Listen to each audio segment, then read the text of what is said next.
मैं सुनीता साहू आज आपको एक बार फिर अपनी यूट्यूब स्टूडियो में स्वागत करती हूँ। अगर आप लोगों ने अभी तक मेरे चैनल को सब्सक्राइब नहीं किया तो प्लीज़ अभी कर दीजिएगा और साथ ही साथ बेल आइकन को प्रेस कीजिएगा। देखिए, आज हम देखेंगे पीएच मान, पीएच वैल्यू क्या होता है। बहुत ही इंपॉर्टेंट है, इसका यूजेस भी है जो मैं यहाँ पर बताऊँगी। सबसे पहले देख लेते हैं पीएच मान क्या है। तो सबसे पहले जानिए कि पीएच मान क्या है। पीएच को सॉरेनसन नामक वैज्ञानिक ने, साइंटिस्ट ने दिया था। तो ये कब दिया था? 1909 में दिया था सॉरेनसन ने। याद कीजिएगा, एक नंबर का क्वेश्चन आता है कि पीएच मान किसने दिया था। तो सॉरेनसन नामक वैज्ञानिक ने 1909 में दिया था। उसके बाद हम देखेंगे पीएच किसे कहते हैं। तो पीएच जो है दो शब्दों से मिलकर बना होता है, पी और एच। जो पी है इसका मतलब होता है पोटेंस और एच मतलब होता है हाइड्रोजन आयन। पोटेंस मीन्स होता है आपका पावर, जर्मन वर्ड है ये, ग्रीक वर्ड। तो यहाँ पर देखेंगे ये नाम से स्पष्ट है कि पोटेंस पावर को दिखा रहा है। किसके पावर को दिखा रहा है? हाइड्रोजन आयन के पावर को दिखा रहा है। अब इसका डेफिनेशन सुन लीजिए, बहुत ही अच्छा डेफिनेशन है, तुरंत याद हो जाएगा। किसी भी विलयन में H प्लस आयन की सांद्रता को, किसी भी विलयन में, सॉल्यूशन में H प्लस आयन की सांद्रता को व्यक्त करने के लिए पीएच स्केल का उपयोग किया जाता है। जैसे किसी पदार्थ को आप पानी में घोल देते हैं तो वो आपका जलीय विलयन बन गया। अब उस जलीय विलयन में आप देखेंगे कि H प्लस आयन की सांद्रता कितनी है। यदि H प्लस आयन की सांद्रता ज़्यादा होती गई तो वो अम्लीय होते गया, और यदि OH माइनस की सांद्रता बढ़ती जाएगी तो वो क्षारीय होते जाएगा। और हमको पता है, हम पहले ही पढ़ चुके हैं, जो H प्लस देते हैं वे अम्ल होते हैं और जो OH माइनस देते हैं वो क्षार होते हैं। ये हम पहले ही पढ़ चुके हैं। तो यहाँ पर हम देखते हैं कि H प्लस आयन की जो सांद्रता को व्यक्त करेंगे कि उस विलयन में कंसंट्रेशन हाइड्रोजन की कितनी है, तो उस स्केल को क्या कहते हैं? पीएच स्केल कहा जाता है। तो यहाँ तक इस परिभाषा को आप नोट कर लेंगे और इसकी याद कर लेंगे कि P का वैल्यू क्या है? पोटेंस है। H मीन्स आपका हाइड्रोजन आयन है और इसको सॉरेनसन नामक वैज्ञानिक ने दिया था। अब हम चलते हैं आगे। देखिए, जैसे एक पदार्थ है HCl, हम जानते हैं कि HCl क्या है? प्रबल अम्लीय, और सोडियम हाइड्रोक्साइड क्या है आपका? प्रबल क्षारीय होता है। तो जब इसको हम जलीय विलयन में घोलते हैं तो ये जो आपका H प्लस और Cl माइनस पे ये टूटा हुआ है। तो यहाँ पर जो जलीय विलयन है उस विलयन में H प्लस आयन ज़्यादा बढ़ गया, जैसे आपका H2O है।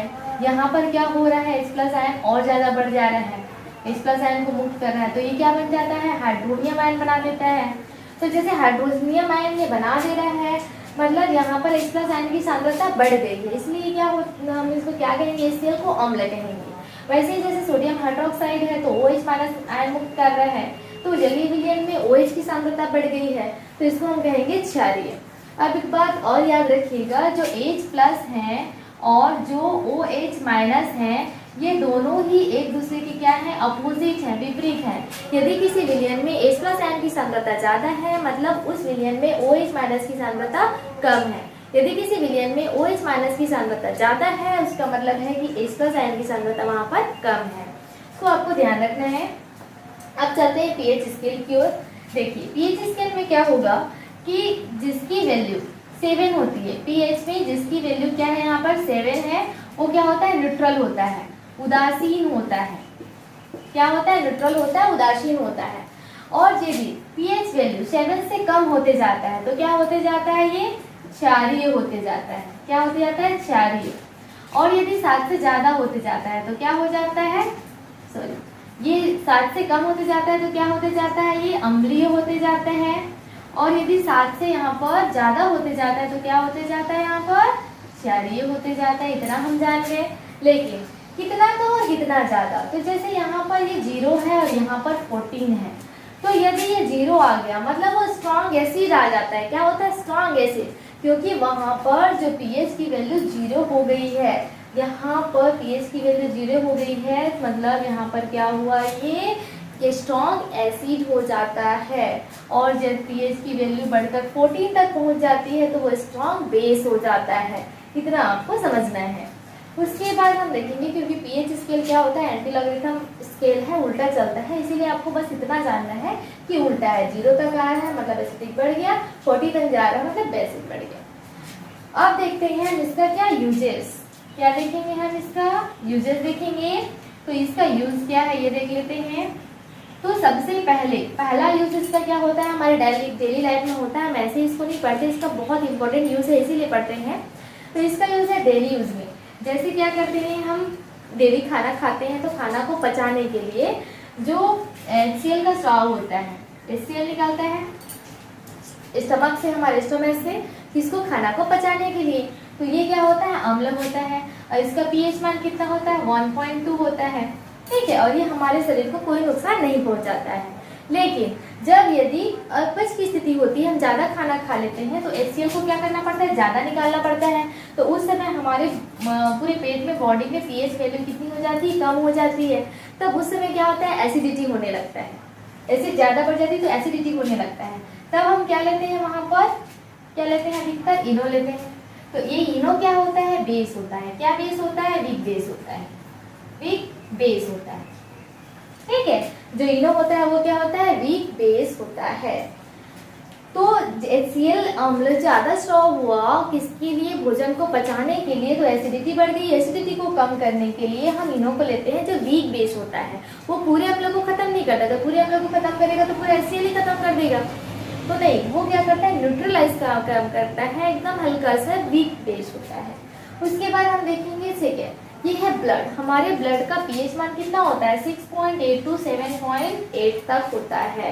और इसे यदि कम या ज़्यादा होता है तो जो इसमें पाया जाता है, ब्लड में क्या पाया जाता है, हीमोग्लोबिन पाया जाता है।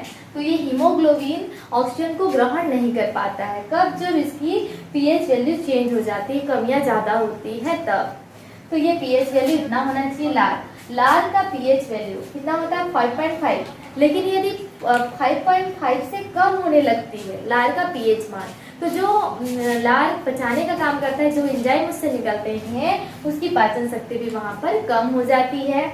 वैसे हम देखते हैं pH मान, जैसे कीड़ा वगैरह होते हैं, उनमें जैसे वो काट देते हैं बॉडी को तो बहुत ज़्यादा वहाँ पर जलन होने लगती है। ऐसा क्यों, क्योंकि जो मधुमक्खी हो गया, कीड़ा हो गया, चींटी हो गया, बिच्छू हो गया, ये जब काटते हैं तो वहाँ पर अम्ल स्राव करते हैं, जैसे फॉर्मिक अम्ल। तो अम्ल जैसे वो निकालते हैं, स्राव करते हैं, तो हमारी बॉडी में, ब्लड में वो जाता है, और उसके बाद हमें वहाँ पर खुजली या जलन का एहसास होता है। मतलब मानव रक्त में जो pH मान होता है वो कम होने लगता है।